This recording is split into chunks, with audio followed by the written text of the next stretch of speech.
States has normalized its relations with Vietnam. Our two nations have developed economic and some military cooperation, and we have made some progress in our bilateral relationship. Chúng ta có quan hệ bình thường hóa với Hoa Kỳ và Việt Nam và chúng tôi cố gắng làm thêm những địa điểm mới trong cái quan hệ này. However, let me be clear with that. Vietnam remains a one-party authoritarian regime under the Communist Party with a terrible human rights record that is getting worse and worse as the time goes on. Not better, getting worse. Chúng tôi chỉ là một xứ độc tài toàn trị và hồ sơ nhân quyền càng ngày càng tệ hại hơn. While I certainly do not oppose strengthening our engagement with Vietnam, I firmly believe that if the Vietnamese government wants to increase financial ties to the United States, economic ties, if they want to have military exchanges with the United States, it is up to Vietnam to improve its human rights record and respect the basic rights and the freedom of its citizens, which it does not do today. Mặc dù tôi không chống lại cái mối quan hệ và gia tăng cái mối quan hệ này với Việt Nam, nhưng mà tôi tin tưởng rằng nhà cầm quyền Việt Nam Cộng sản vẫn muốn có gia tăng mối quan hệ đối tác về kinh tế, quân sự và đối với Hoa Kỳ. Tuy nhiên để làm điều này, Việt Nam cần phải cải thiện hồ sơ nhân quyền và cũng như tôn trọng những cái quyền cơ bản cũng như là sự tự do của công dân họ. The Vietnamese government's continuing assault on human rights, the crackdown on religious freedom, press freedoms, internet freedoms, and the continuing arrest of dissidents and giving them heavy prison sentences must stop, and we must all speak out. Nhà cầm quyền Việt Nam Cộng sản tiếp tục chống đối lại và trù dập tình trạng nhân quyền, tiếp tục đi tìm kiếm những người mà chống đối lại cái tình trạng tự do tôn giáo, tự do báo chí, tự do internet và tiếp tục bắt bớ những người đối lập, khiến cho họ phải tù đầy nhiều hơn nữa. Tất cả những hành động này cần phải chấm dứt. Upholding human rights is the key to Vietnam's development, and when Vietnam respects religious freedom, when it respects human rights, then the United States Congress will stand ready to be a full partner, but only when it does that. Tôn trọng nhân quyền là cái chìa khóa để phát triển cho Việt Nam. Khi Việt Nam tôn trọng nhân quyền, lúc đó thì Quốc hội của Hoa Kỳ lúc đó sẵn sàng để có thể hợp tác toàn diện về vấn đề phát triển cho Việt Nam. So I hope that today's town hall meeting, our community will have a chance to hear from our ambassador and hear about the works that the U.S. Embassy in Vietnam is doing, not just to promote bilateral relationships and bilateral ties, but also to promote our American values in our foreign policy, such as promoting human rights. Và tôi hy vọng rằng với cuộc họp cộng đồng ngày hôm nay, cộng đồng sẽ có cơ hội để nghe từ ông đại sứ này những gì mà tòa đại sứ đã làm ở Việt Nam, không những chỉ gia tăng mối quan hệ đối tác với nhau mà còn gia tăng các giá trị của nước Mỹ cũng như cái chính sách đối ngoại, nhất là vấn đề nhân quyền. So today our ambassador will hear from our community on their thoughts, on their concerns, and their views about the U.S.-Vietnam relations. Ngày hôm nay ông đại sứ sẽ nghe cộng đồng về quan điểm của họ, mối quan tâm của họ cũng như những gì mà họ muốn biết về mối quan hệ giữa Hoa Kỳ và Việt Nam. I look forward to listening to our ambassador and listening to our community, and I will tell you I will continue to work hard to represent you in Congress. Tôi sẽ lắng nghe ông đại sứ, lắng nghe quý vị và chúng tôi sẽ tiếp tục làm việc thật là mạnh để hỗ trợ quý vị trong đại diện quý vị trong tương lai. So thank you once again, and I'm so proud to recognize our ambassador, the United States ambassador. Xin chào mọi Thank you, Congressman Lowenthal. Next, chúng tôi xin giới thiệu ông dân biểu liên bang Blue Korea thuộc Đại học 46. I'd like to introduce Congressman Blue Korea, who represents the 46th Congressional District, which includes the cities of Anaheim and Santa Ana, as well as parts of Orange. Congressman Blue Korea. Thank you for that wonderful introduction. Xin kính chào quý vị, tôi là Blue Korea. And I work for you. Mr. Ambassador, I'd like to introduce to you our Vietnamese community in Orange County. This community that has transformed not only Orange County, not only California, but this country. Today we have numerous generals in our military service, Americans proud of the Vietnamese heritage.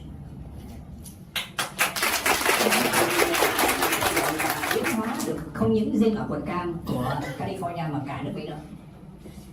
And I'm also honored to have had the privilege to represent Little Saigon, not only at the federal level, but of course the state and at the county level. Tôi rất hãnh diện để đại diện cho cộng đồng Việt Nam không những ở quốc gia, ở tiểu bang mà còn ở quận nữa.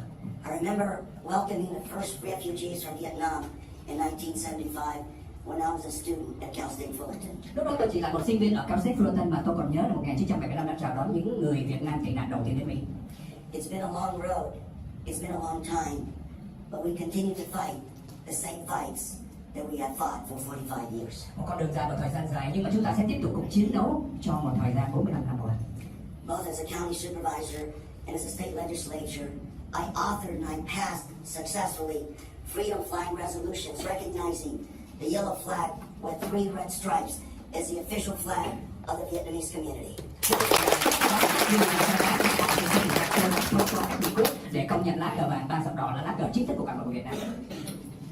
It's been a long time, and yet we continue to fight the same fights over and over again.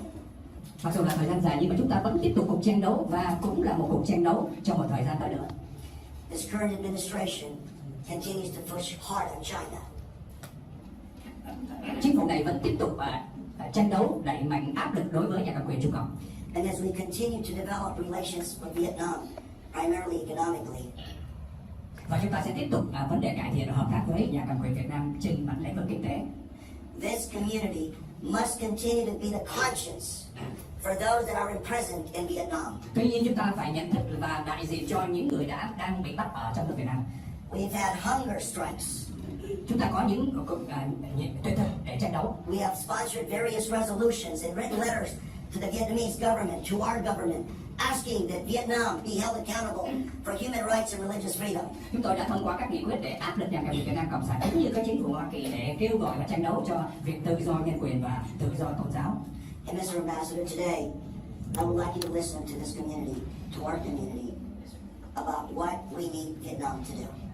Thưa ngài đại sứ, hôm nay tôi muốn ngài đại sứ lắng nghe nguyện vọng của những người có mặt ở đây về những gì mà chúng ta có thể làm được đối với Việt Nam. And it is very simple to do what we do in America. Simply respect human rights, religious freedom. Thật là đơn giản, những gì chúng ta làm ở Mỹ này đó là tôn trọng nhân quyền và tự do tôn giáo. Simply respect property rights, to stop taking lands from Buddhist temples, from Catholic churches, from small villages around Vietnam. Tôn trọng quyền tư hữu tài sản, không được lấy đất của nhà thờ, nhà chùa và của người dân. This community, our community, will not rest until Vietnam gives due process, human rights, religious freedom, not only to the people of Vietnam, but to American citizens imprisoned in Vietnam. Chúng tôi sẽ không công bằng đối với những người hiện nay đang bị tranh đấu và bị trục xuất cũng như bị bắt giữ ở Việt Nam. Thank you very much. Cảm ơn. Thank you, Congressman Lưu Korea. Next, chúng tôi xin giới thiệu dân biểu liên bang Holly Ruda thuộc Địa hạt 48. Next, we introduce Congressman Holly Ruda representing the 48th Congressional District, which includes Costa Mesa, Fountain Valley, Huntington Beach, Laguna Niguel, Newport Beach, Seal Beach, a lot of beaches, and Puerto Garden, Midway City, Aliso Viejo, Santa Ana, and Westminster. Congressman Holly Ruda. Good morning. Thank you to everyone for coming here to hear and talk about these important issues. And a special thanks to Coast College for hosting us as well. And a special thanks to the Ambassador for coming to share with us the State Department's activities and helping address the concerns of the community. And I have to tell you, I'll pause there for a minute. Okay. Cảm ơn tất cả quý vị và cảm ơn ông đại sứ. Chúng ta nghe ông đại sứ sẽ trình bày về những gì mà hiện nay các hoạt động của tòa đại sứ đối với tình hình Việt Nam. Cảm ơn tất cả quý vị. It's truly an honor to be here with my fellow members. Congressman Lowenthal has led the caucus on Vietnamese issues for quite some time, has been a true leader. Representative Correa has long worked on behalf of community issues and has been a stalwart in those efforts. And Congresswoman Porter has just tirelessly worked on behalf of the Nguyen family and others in the community as well as we address these human rights violations. And I'm honored to be in service with the three of them. Chúng tôi vinh dự có mặt cùng với những người đồng nghiệp các vị dân biểu ở đây tiếp tục đẩy mạnh về vấn đề dân quyền và nhân quyền cho Việt Nam. Since I took my oath of office, engaging with Little Saigon and the Vietnamese and Vietnamese American communities in Orange County has been a top priority of me and my team. Kể từ khi tôi vào văn phòng thì cái chuyện quyền lợi của cộng đồng cộng đồng Việt Nam là ưu tiên hàng đầu của công việc của chúng tôi. Obviously, one of the biggest issues consistently is the human rights violations that we see in Vietnam. Điều quan trọng vẫn là vấn đề vi phạm nhân quyền ở Việt Nam. My wife and I have had a long history of passion in addressing human rights violations. In fact, we were one of the founders of the Los Angeles office of Human Rights Watch, a group which has done important work on the issue for decades. Tôi và vợ tôi luôn quan tâm đến vấn đề nhân quyền và cùng với tham gia vào các tổ chức trong đó giám sát nhân quyền theo dõi tình hình hiện nay. In fact, Human Rights Watch recently published their 2020 country profile of Vietnam, and its findings will surprise no one here. Và mới đây tổ chức giám sát nhân quyền đã công bố danh sách năm 2020 tạo nên những điều mà chúng ta thấy cũng không có gì là ngạc nhiên đối với tình hình vi phạm nhân quyền Việt Nam. The report says, quote, "The government continues to restrict all basic civil and political rights, including freedom of expression, association, assembly, and the rights of freely practiced beliefs and religion." Một lần nữa, nhà cầm quyền Việt Nam Cộng sản tiếp tục vi phạm vào các quyền tự do lập hội, tự do ngôn luận và báo chí cũng như tôn giáo. It goes on and says it also prohibits the formation and operation of any organization or group deemed threatening to the Communist Party's monopoly of power. Ngăn chặn bất cứ một nhóm hoặc hội đoàn nào có thể gây ảnh hưởng đến hoạt động độc tôn của nhà cầm quyền Việt Nam Cộng sản. So I'm proud to join my colleagues in pressing the Vietnamese government to abide by the international laws and norms concerning human rights, both in dealing with specific cases such as the Nguyen family, but also in condemning the broader restrictions on freedom driven by the Communist Party of Vietnam. Và đó là lý do mà tôi cùng với các đồng nghiệp tiếp tục đẩy mạnh và tranh đấu cho nhân quyền, bao gồm gia đình của ông Nguyên và cũng như những người khác hiện nay đang bị trục xuất ở Việt Nam. Unfortunately, here at home, the United States government needs to stay true to our own ideals. We should protect those who arrive at our shores fleeing war and persecution, just as we did decades ago when so many Vietnamese were welcomed to the United States as refugees following the war. Chúng ta phải bảo vệ những người đang bị trù dập ở trong nước hiện nay, tương tự như những gì mà chúng ta đã làm để bảo vệ những người tị nạn sang Mỹ. Unfortunately, the Trump administration does not share those ideals. This administration has been pushing to broaden the repatriation agreement between the United States and Vietnam. Tuy nhiên, chính phủ của Tổng thống Trump lại không chia sẻ các quan điểm này. Họ vẫn tiếp tục tìm cách để mà trục xuất những người trở về Việt Nam. Under the current terms of that repatriation agreement between the United States and Vietnam negotiated by President Bush in 2008, individuals who arrived prior to the normalization of U.S.-Vietnam relations in 1995 are safe from deportation. Chính sách này thay đổi kể từ khi Tổng thống Bush đã thông qua một cái chính sách năm 2008 với những ai mà trước khi đến Hoa Kỳ này và sau khi đến Hoa Kỳ, sau khi chính phủ Hoa Kỳ và Việt Nam đã bình thường hóa quan hệ ngoại giao phải trở về Việt Nam. I was proud to offer an amendment to last year's State and Foreign Operations Appropriations Bill, which highlighted these efforts and discouraged the Trump administration from pursuing such an agreement, and we plan to do so again this year. Và chúng tôi rất hãnh diện để tìm ra một dự thảo nghị quyết để ngăn chặn hành động này diễn ra, có thể trục xuất những người này về Việt Nam. Let's be clear, the United States government should not be in the business of separating families who have lived peacefully in the United States for decades. Đối với những gia đình họ sống một cách hòa bình, tôn trọng hiện nay ở Hoa Kỳ. But in spite of the Trump administration's position, I am thrilled to tell you that we do have bipartisan support, that we can work across the aisle and find common cause in addressing these issues. I am proud to work with Republican Representative Ted Budd from North Carolina on two separate bipartisan resolutions condemning the ongoing human rights violations of the Communist Party of Vietnam and also recognizing the Montagnard and other indigenous populations for their contributions to the U.S. armed forces during the Vietnam War. Tôi cũng vinh dự để nói rằng nỗ lực của chúng tôi còn có nhận được sự hỗ trợ từ phía Đảng Cộng hòa đại diện ở North Carolina, từ phía Bắc, từ bang North Carolina để tiếp tục những cái chính sách để mà áp lực đối với phía Việt Nam. And also working with Representative Budd on encouraging the preservation of Vietnamese and Vietnamese American history and culture. We have all been honored to interact and understand and be a part of this culture represented here in Little Saigon that represents free Vietnam around the world. And we're going to continue to make sure that we have the opportunity to recognize that history and culture in a more meaningful way. Và tiếp tục làm việc để tạo cơ hội đưa nền văn hóa của người Việt trong cộng đồng tị nạn ở Mỹ này tiếp tục thực hiện. And I'll close once again, Ambassador, thank you so much for coming here today to meet with the community. Congressman Lowenthal, thank you for your leadership and allowing us to come together. And again, the college for hosting us here. We really appreciate your leadership as well. Thank you very much. Cảm ơn các bạn.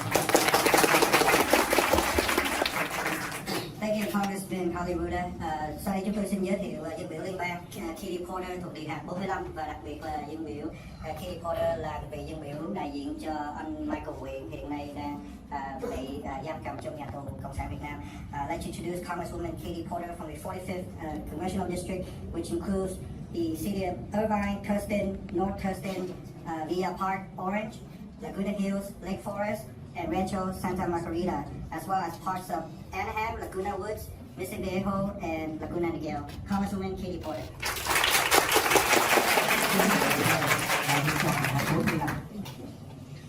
Thank you to Coast College for hosting us today, and particularly to Congressman Lowenthal.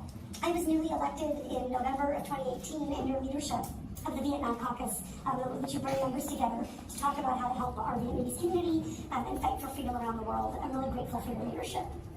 Thank you everyone today for being here, and particularly to the ambassador who traveled here from Vietnam to be with our community. And most of all, thank you to each one of you. It is really powerful for our ambassador to hear your voices. Cảm ơn tất cả quý vị ngày hôm nay, và một điểm vô cùng quan trọng và rất là mãnh liệt để chúng ta nghe được ông đại sứ lắng nghe tiếng nói của quý vị trong phòng họp ngày hôm nay. Today, much of the discussion will seem like it's about foreign policy, but really we know that these issues hit very close to home. It doesn't feel like foreign policy to most of you. The Vietnamese government's actions directly affect you, your family, and your loved ones. Mặc dù chúng ta có mặt ngày hôm nay để nghe và tưởng rằng đó chỉ là những cái chính sách đối ngoại của Hoa Kỳ thôi, nhưng mà thực sự những chính sách đối ngoại này ảnh hưởng đến nhà của chúng ta và ảnh hưởng đến từng cá nhân của quý vị. The United States is in a position to help, to call out human rights abuses and limits on personal freedoms, to hold the Vietnamese government accountable. Chính sách của chính phủ Hoa Kỳ phải là đẩy mạnh dân chủ, đẩy mạnh vấn đề nhân quyền và chống lại bất cứ một cái sự chủ động nào từ phía Việt Nam Cộng sản về vấn đề vi phạm nhân quyền. Vietnam continues to clamp down on civil society, to suppress free speech and religion, and to jail advocates, dissidents, and those who speak against them. And that includes one of our own, Michael Nguyen. Và người mà của chúng ta đó là ông Michael Nguyễn. Việt Nam tiếp tục chống đối lại tất cả những quyền tự do về tôn giáo nhân quyền ở trong nước. Michael Nguyen has lived in the United States since he was a child. He is a United States citizen, and he is a model member of our community. Michael is a wonderful and loving father and husband, and I'd like to introduce to all of you Michael's wife, Helen Nguyen, and his 4 beautiful daughters.